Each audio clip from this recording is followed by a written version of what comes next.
फैसलाबाद में सीवरेज की सफाई करते हुए 2 मसीही वर्करों की हलाकत पर वज़ीर-ए-आला पंजाब मरियम नवाज शरीफ ने नोटिस ले लिया। वज़ीर-ए-आला पंजाब की खुसूसी हिदायत पर सूबाई वज़ीर बराए इंसानी हकूक पार्लिमानी अमूर ताहिर खलील संधू हलाक होने वाले वर्करों के घर मकबूल टाउन पहुंचे और अहले खाना से इजहार अफसोस किया। इस मौके पर मीडिया से गुफ्तगू करते हुए सूबाई वज़ीर ने कहा कि मरियम नवाज खुद एक खातून है, वो ख़ानदानों के दुख को समझती हैं, इसलिए उन्होंने मुझे फ़ौरन सोगवार ख़ानदानों से मिलने की हिदायत की।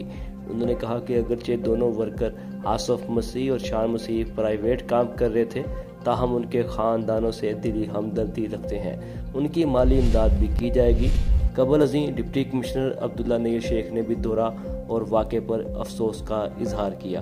उन्होंने कहा कि मुतफ़ियान के ख़ानदान की वासा की तरफ से माली इमदाद भी की जाएगी।